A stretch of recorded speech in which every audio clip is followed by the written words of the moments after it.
오늘 우리에게 주시는 하나님의 말씀은 골로새서 4장 2절에서 6절까지 말씀입니다.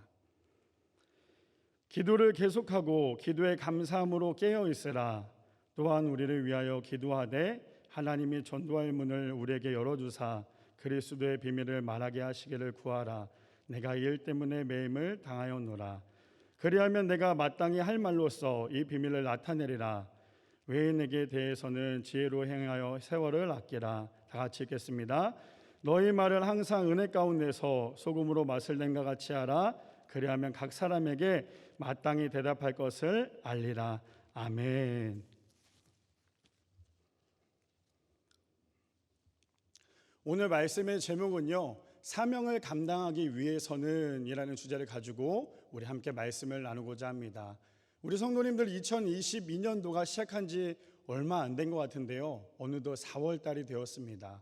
우리 성도님들은 2022년도 처음 시작했을 때 어떠한 마음으로, 또 어떠한 생각과 어떠한 기도 제목으로 올해 한 해를 시작하셨습니까? 바라기는 2022년도 처음 마음 그대로 변치 않고 끝까지 완주하여 하나님께 가장 많이 사랑받는 사랑하는 우리 베델의 성도님들 되시기를 간절히 축복합니다.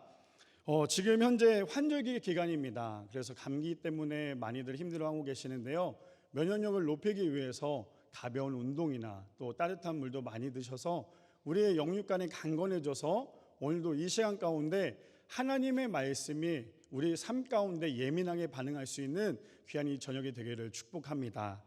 오늘 말씀을 묵상하다가 카일 아이들먼이라는 사람이 이런 말을 했습니다.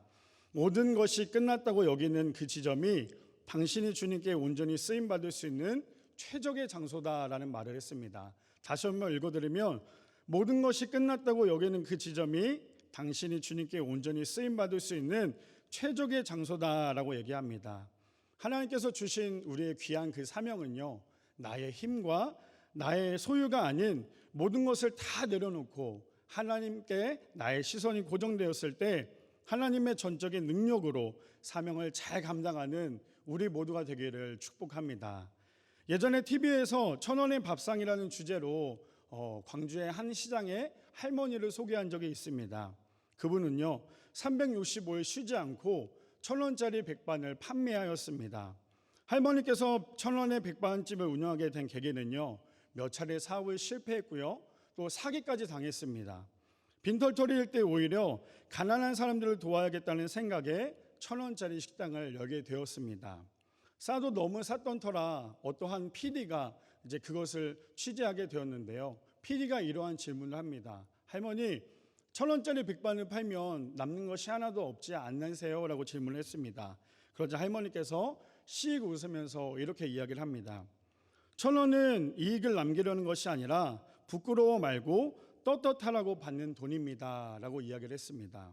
이어서 1,000원의 밥상이야말로 세상에서 가장 따뜻한 밥상이요 가장 배부른 밥상이다 라고 회고하였습니다. 그리고는 할머니께서 73세에 대장암 말기로 별세하였습니다.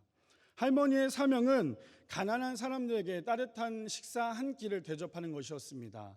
한 달에 무려 100만 원에서 200만 원의 마이너스가 났음에도 불구하고 할머니가 그것을 감당할 수 있었던 이유는요, 그들의 사랑하는 마음이 더 컸기 때문입니다.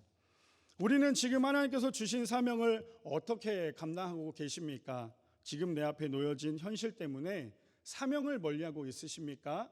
아니면 지금 이것만 해결하면 내가 하나님께 충성해야지라고 이야기하고 계십니까? 하나님께서 주신 사명은요, 내가 하려고 하면, 내 힘으로 뭔가 하려고 하면요, 그 다음부터 하나님의 능력과 하나님의 은혜를 우리는 체험할 수 없습니다.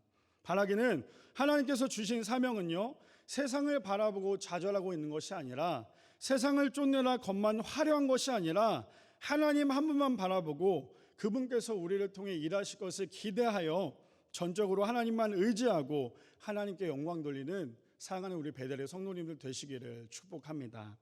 오늘 말씀을 통해서 사명을 감당하기 위해서는 이라는 주제를 가지고 함께 세 가지로 나눠보기를 원하는데요, 첫 번째로는 사명을 감당하기 위해서는 기도의 자리에 있어야 한다는 거예요. 첫 번째로 사명을 감당하기 위해서는 기도의 자리에 있어야 합니다. 오늘 본문 2절에 이렇게 얘기합니다. 기도를 계속하고 기도에 감사함으로 깨어 있으라라고 얘기합니다. 그렇다면 기도가 무엇일까요? 기도는 하나님과 나와의 대화이기도 하지만요, 우리의 영적인 호흡이기도 합니다. 하나님을 믿는 성도들에게 기도는요, 아주 기본적인 신앙이죠. 반대로 하나님을 믿으면서 기도하지 않는 것만큼 교만한 사람은 없습니다. 수영장을 처음 등록했을 때 가장 먼저 배우는 것은요, 여러 가지 동작을 배우지 않습니다. 수영장을 처음 등록했을 때 배우는 것은요, 음파하는 호흡하는 방법부터 배웁니다. 왜 호흡하는 것부터 배울까요? 사실은 호흡하는 게 그렇게 어려운 건 아니죠. 근데 수영을 처음 하는 사람에게 이 물속에서 호흡하는 것은요, 결코 쉬운 일은 아닙니다. 그래서 수영장에서 음파하는 호흡부터 잘 되어지면, 그리고 또 발차기부터 잘 되면요, 그 다음부터는 여러 가지 동작을 하면서 수영을 할 수 있습니다. 신앙도 마찬가지입니다. 하나님을 믿는 사람이 기도하지 않는다면요, 절대로 신앙이 성숙해지지 않을 뿐 아니라 늘지 않는다는 것이죠. 왜 그렇습니까? 종교인과 신앙인은요, 다르기 때문이죠. 기도하지 않는 사람의 특징은요, 하나님을 머리로만 압니다. 그래서 자신의 생각과 조금 다르면 부정적인 생각과 부정적인 행동을 하게 된다는 거죠. 근데 그에 반해 기도하는 사람은요, 하나님을 머리로만 알 뿐만 아니라 가슴으로도 하나님을 압니다. 그리고는 하나님의 뜻이 무엇인지를 하나님께 구합니다. 그래서 같은 상이 주어졌을 때 기도하는 사람과 기도하지 않는 사람의 차이는 확연하게 드러나게 되어 있습니다. 오늘 본문에 나오는 사도 바울의 환경은요, 결국 좋은 환경이 아니었어요. 사도 바울이 있는 곳은요, 교회나 자유로운 곳이 아니라 감옥에 있었습니다. 그 감옥은 어떤 곳입니까?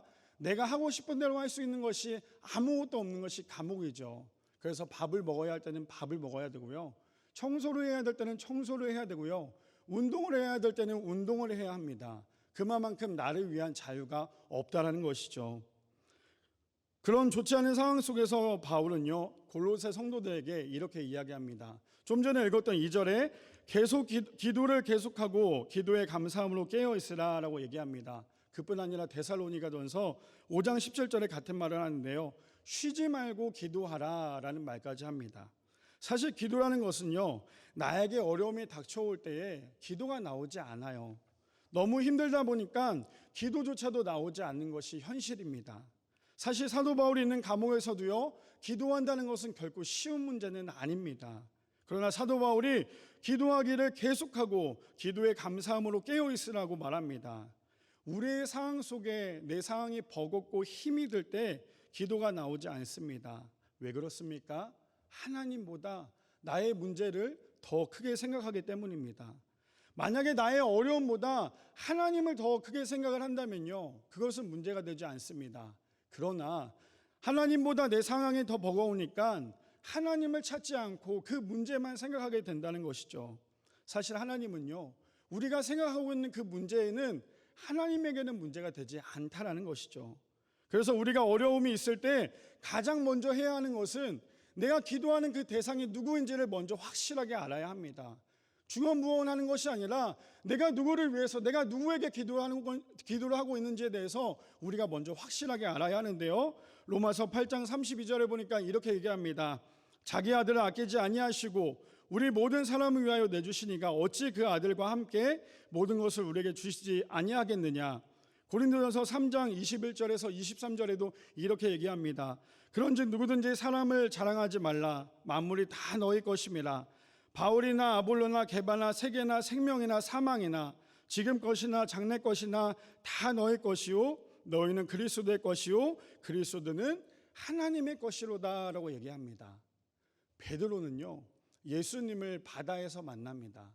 근데 그 바다는요, 우리가 알고 있는 잔잔한 그런 바다가 아니라 폭풍 속에 있는, 거친 파도 속에 있는 예수님을 만납니다. 근데 베드로는 그곳에서 예수님을 만나는데요, 예수님의 그 말씀 한마디에 그 두려운 그 밤에 폭풍 치고 있는 그 바다를 껑충 뛰어넘습니다. 마태복음 14장 27절에 이렇게 얘기합니다. 예수께서 즉시 이르시되 안심하라, 나니 두려워하지 말라. 베드로가 대답하여 이르되 주여 만일 주님이시거든 나를 명하사 물 위로 올라오게 하소서 하니 오라 하시니 베드로가 배에서 내려 물 위로 걸어서 예수께로 가되라고 얘기합니다. 베드로가 바다 위에 뛸 수 있었던 이유는요, 예수님의 말씀 그 한마디였다라는 거죠. 그 말이 바로 오라, 컴, 이런 말로 베드로가 그 바다를 뛰어넘습니다. 그래서 기도는요, 내 앞에 계신 예수님만을 바라보고 지금 거친 파도가 있는 내 앞에 훌쩍 뛰어낼 수 있는 믿음으로 기도해야 한다는 것이죠. 마가복음 11장 24절에 보면 이렇게 얘기합니다. 그러므로 내가 너희에게 말하노니 무엇이든지 기도하고 구하는 것은 받은 줄로 믿으라. 그리하면 너희에게 그대로 되리라 라고 말씀하십니다. 기도할 때 자꾸만 우리의 문제만 생각하다 보니까요, 거친 파도 속에 있는 예수님은 바라보지 않고 거친 파도만 바라보게 된다는 것이죠. 오늘 사도 바울은 감사함으로 깨어 기도하라고 권면합니다. 어떻게 해야 우리가 감사함으로 기도할 수 있을까요? 갈라디아서 2장 20절에 보니까 이렇게 이야기합니다. 내가 그리스도와 함께 십자가에 못 박혔나니 그런즉 이제는 내가 산 것이 아니요 오직 내 안에 그리스도께서 사신 것이라. 이제 내가 육체 가운데 사는 것은 나를 사랑하사 나를 위하여 자기 자신을 버리신 하나님의 아들을 믿는 믿음 안에서 사는 것이다 라고 얘기합니다. 바울은 감옥 속에서도 골로새 성도들에게 계속 기도하며 감사함으로 깨어 있으라고 권면할 수 있었던 이유는요, 바울이 감당하는 그 사명 가운데 자신이 놓여진 환경과 문제를 바라보지 않았고요, 나를 사랑하사 나를 위하여 자기 자신을 버리신 하나님의 아들을 믿는 믿음 때문에 기도하라고 이야기했습니다.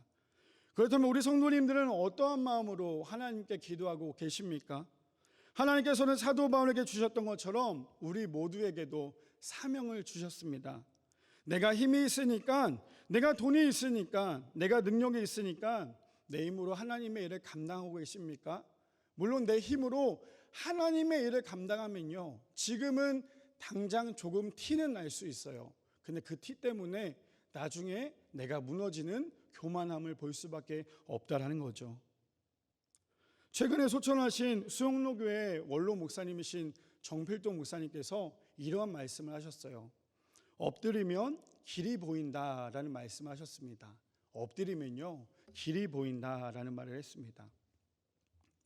우리 성도님들은 하나님을 처음 만났던 장소가 어디이십니까? 하나님과의 처음 만났던 장소에 가시면 설레이고 마음이 편해지십니까? 우리 모두에게 주신 귀한 사명을 감당하기 위해서는요, 우리는 반드시 기도의 자리에 있어야 합니다. 사명은 크고 작음의 문제가 아니라는 거예요. 사명은요, 내가 얼마나 십자가 앞에 가까이 가느냐, 내가 얼마나 나의 모든 것을 내려놓고 하나님만을 붙잡고 있느냐가 중요합니다. 성경에 나오는 그 훌륭한 인물들을 살펴보면요, 그들이 훌륭해서 하나님께서 사용하시지 않았다는 거예요. 하나님께서 그들을 사용하셨기 때문에 그들이 훌륭하게 하나님의 일을 감당할 수 있었다는 거죠. 바라기는 나만의 기도의 자리가 있다는 것은요, 정말 축복된 공간입니다. 부족한 우리를 통해 하나님께서 맡겨주신 사명을 감당하기 위해 날마다 깨어 기도하며 감사함으로 하나님의 은혜 안에 사명을 감당하는 사랑하는 우리 베델의 성도님들 되시기를 축복합니다. 두 번째로는요, 우리의 사명은 영혼 구원이라는 거예요. 두 번째는요, 우리의 사명은 영혼 구원에 있습니다. 본문 3절에서 4절을 보면 이렇게 얘기합니다. 또한 우리를 위하여 기도하되 하나님의 전도할 문을 우리에게 열어주사 그리스도의 비밀을 말하게 하시기를 구하라. 내가 이 일 때문에 매임을 당하였노라. 그리하면 내가 마땅히 할 말로써 이 비밀을 나타내리라 라고 합니다. 예수님께서 이 땅에 오신 가장 최대 관심사가 무엇입니까?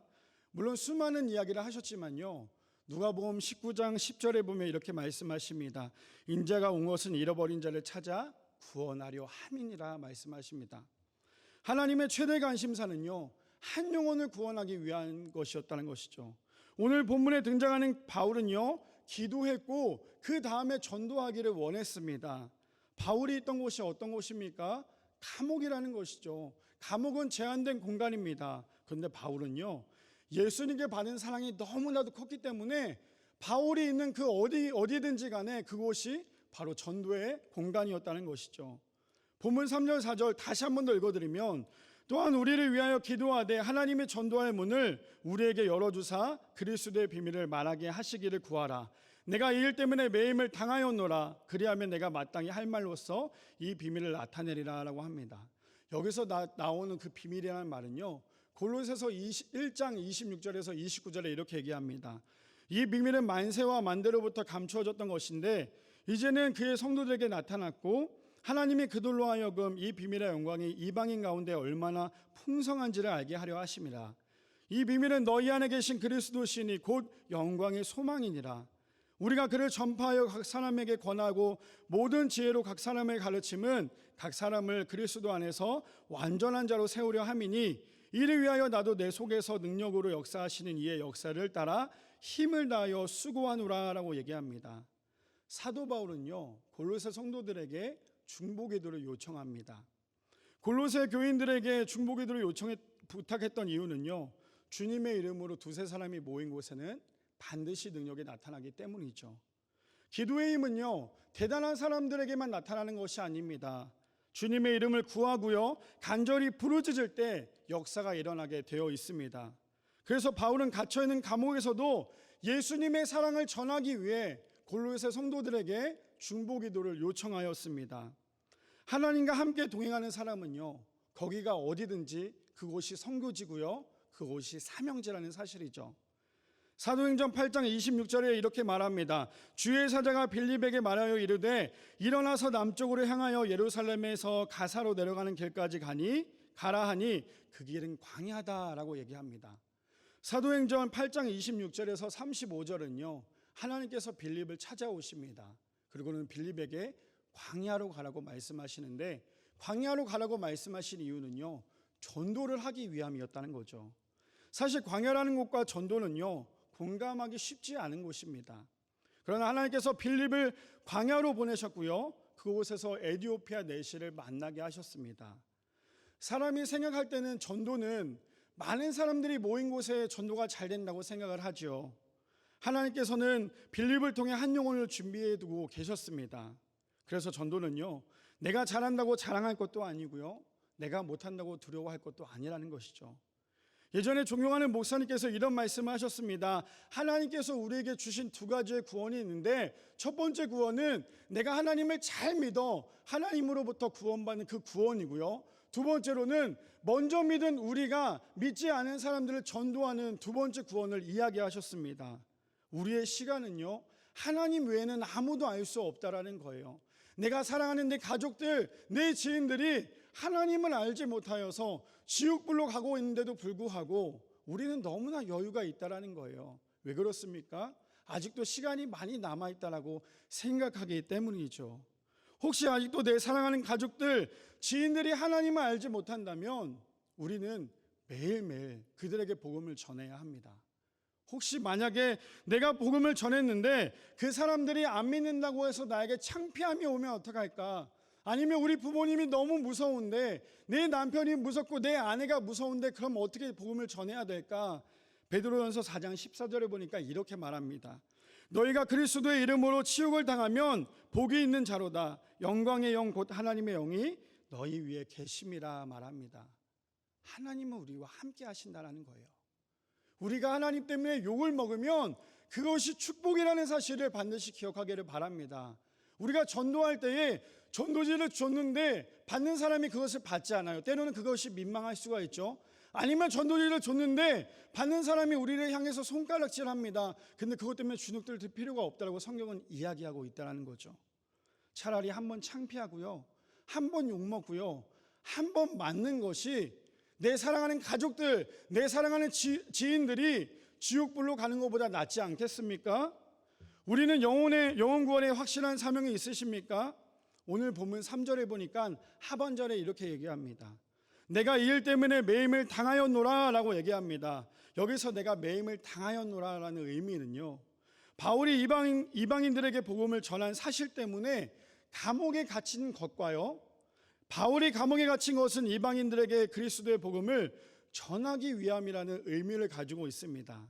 그래서 전도는요, 장소가 중요한 것이 아니라 내가 얼마나 한 영혼을 뜨겁게 사랑하고 내가 얼마나 한 영혼에 대한 그 마음이 있느냐, 하나님께서 나를 통해 복음을 전할 수 있는 만남의 축복을 주셨느냐가 문제입니다. 전도가 무엇입니까? 내가 너무너무 사랑하는 하나님을 자랑하는 거예요. 내가 하나님을 믿고 있고 그 하나님으로 인하여서 내 세상, 내 삶이 변화가 되었고 내가 구원을 받았고 내가 지금 죽어도 천국에 간다라는 사실이 우리가 가운데 믿어진다면 우리는 그것을 우리 가운데 끝나는 것이 아니라 사람들에게 자랑을 해야 된다는 것이에요. 그것이 바로 전도라는 것이죠.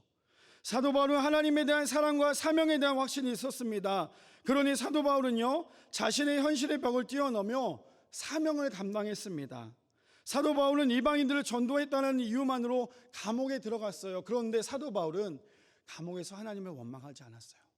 감옥에서 이방인들을 전도할 수 있게 해달라고 골로새 교인들에게 중보기도를 요청하였습니다. 그래서 사명은요, 반드시 현실을 뛰어넘어야 한다는 거예요. 현실을 뛰어넘지 못하면 우리는 사명을 감당할 수 없습니다. 지금 내 앞에 놓여진 그 벽 때문에 하나님께서 맡겨주신 그 사명을 내가 감당하지 못한다면 우리는 그 사명을 감당할 수 없어요. 하지만 그 벽까지 뛰어넘는다면 우리는 하나님께서 주신 그 귀한 사명을 뛰어넘을 수 있습니다. 바라기는 하나님께서 우리에게 주신 사명은요, 영혼 구원에 있다라는 거예요. 하나님께서 우리를 만드신 이유, 하나님의 영광을 위해서 우리를 만드셨습니다. 그리고 우리에게 영혼 구원을 위해서 우리를 이 땅 가운데 보내주셨다는 거죠. 어떠한 상황 속에도 하나님을 자랑하는 것을 멈추지 않았던 사도 바울처럼요, 현실을 뛰어넘어 사명을 잘 감당하여 한 영혼을 천하보다 귀하게 여기는 사랑하는 우리 베델의 성도님을 되시기를 축복합니다. 마지막 세 번째로는요, 그래서 사명을 감당하기 위해서는 삶으로 증명해야 한다는 거예요. 마지막 세 번째로는 사명을 감당하기 위해서 삶으로 증명해야 합니다. 본문 마지막 5절에서 6절에 보면 이렇게 얘기합니다. 외인에게 대해서는 지혜로 행하여 세월을 아끼라. 너희 말로 항상 은혜 가운데서 소금의 맛을 냄과 같이 하라. 그리하면 각 사람에게 마땅히 대답할 것을 알리라 라고 얘기합니다.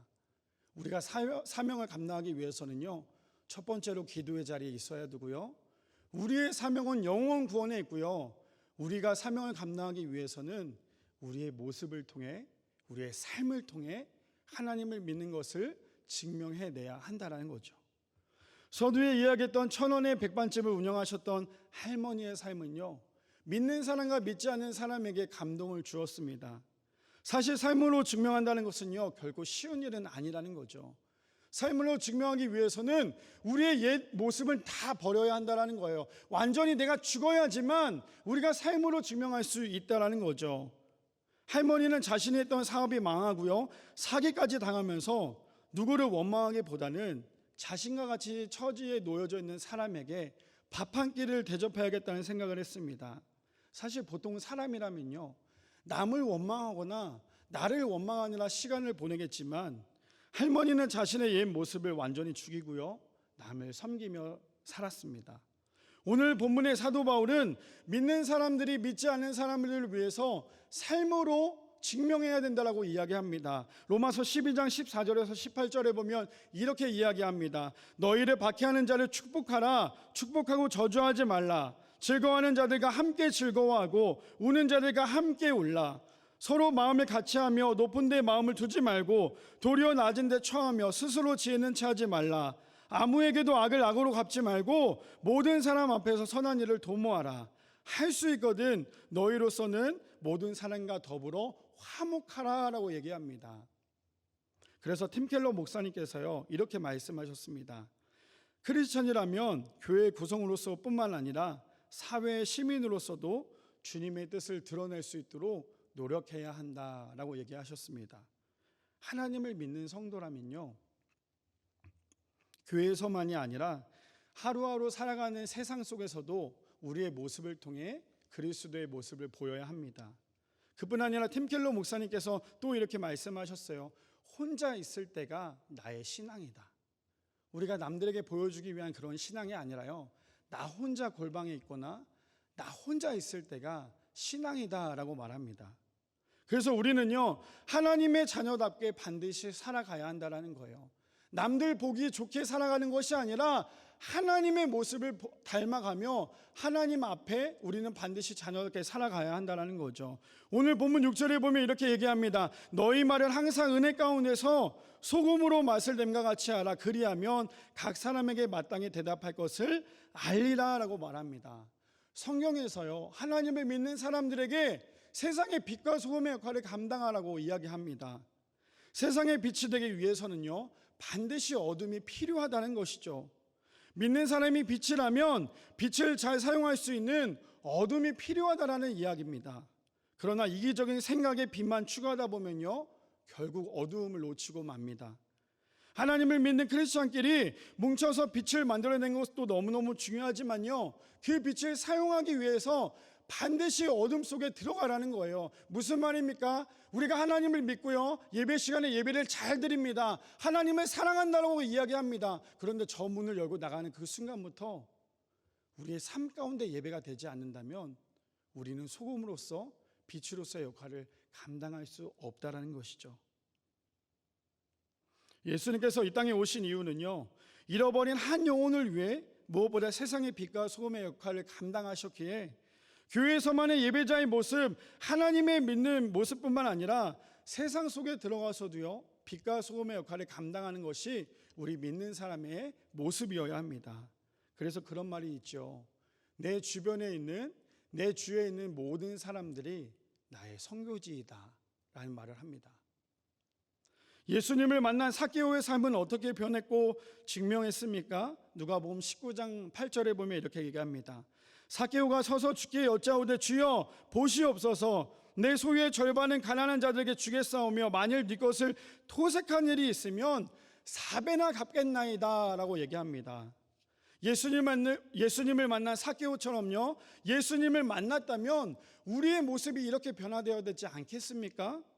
아직도 옛 습관에 젖어 있다면 우리는 절대로 변할 수 없다라는 거예요. 내가 왕년에 이랬는데, 내가 예전에 이렇게 살았는데 라고 과거에만 빠져 있다면요, 우리는 절대로 변할 수 없다라는 것이죠. 예수님을 만나면요, 그 즉시 우리는 변화될 수밖에 없다라는 것이죠. 그에 반해 부자 청년은요, 예수님을 길에서 만납니다. 그런데 예수님을 진짜 만나지는 않습니다. 그렇다면 우리는 지금 삭개오와 비슷한 신앙생활을 하고 계십니까? 아니면 부자 청년처럼 겉으로는 화려하고 모든 율법은 다 지키는 것 같은 그러한 신앙생활을 하고 계십니까? 예수님을 만났던 삭개오의 삶은요, 그의 삶으로 예수님의 살아계심을 증명해냈습니다. 옛사람을 과감히 버렸습니다. 돈 좋아하기로 유명했던 그 삭개오는요, 하나님과 재물 중에 하나님을 선택했다라는 것이죠. 우리의 신앙도 때로는요, 하나님의 것이냐 나의 것이냐에 두고 우리가 씨름하고 있을 때가 있지 않습니까? 왠지 하나님을 선택하면 손해보는 것 같고요, 하나님을 선택하지 않으면 왠지 죄를 짓는 것 같은 생각이 드는 것이 우리의 모습 아닐까요? 고린도후서 6장 10절에 보니까 이렇게 얘기합니다. 근심하는 자 같으나 항상 기뻐하고 가난한 자 같으나 많은 사람을 부유하게 하고 아무것도 없는 자 같으나 모든 것을 가진 자로다 라고 얘기합니다. 그래서 하나님을 믿는 사람에게는요, 하나님을 믿는 사람은 지금 내 앞에 고난이 하나님이 함께 하시기에 그 고난이 아니라 축복이 될 수 있다는 거예요. 그런데 하나님이 없는데 너무 잘 되고 있고 너무 잘 살고 있다면요, 그것은 축복이 아니라 저주라는 사실입니다. 우리의 어려움 속에서 하나님은 여전히 우리를 통해 일하고 계십니다.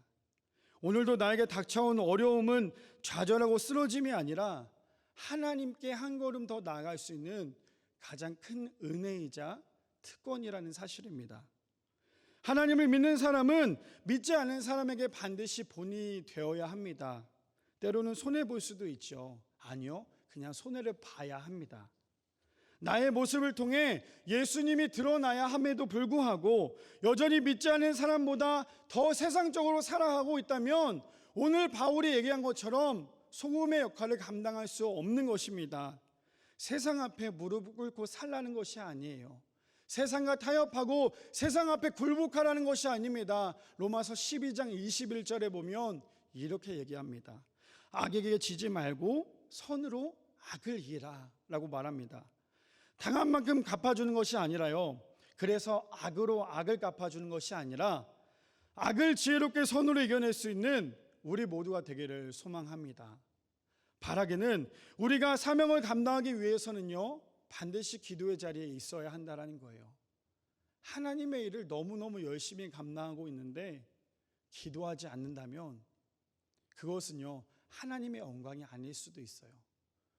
하나님의 일을 감당하는데도 불구하고 기도의 자리에 있지 않고 그냥 나의 능력과 나의 힘으로 있다면요, 그것은 하나님의 영광이 아닙니다. 나의 영광이 될 수 있다는 거예요.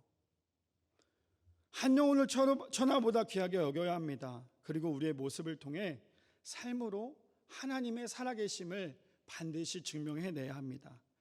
세상의 화려한 현실 속에 속아서 우리의 사명과 십자가를 초라하게 만드는 것이 아니라요, 세상을 뛰어넘어 하나님께서 주신 사명을 잘 감당해내는 사랑하는 우리 베델의 성도님들 되시기를 축복합니다. 대부분 기간입니다. 하나님께서 주신 사명 위에 나를 드러내는 것이 아니라 하나님만 드러내는 귀한 대부흥의 시간이 될 수 있는 우리 모두가 되기를 축복합니다.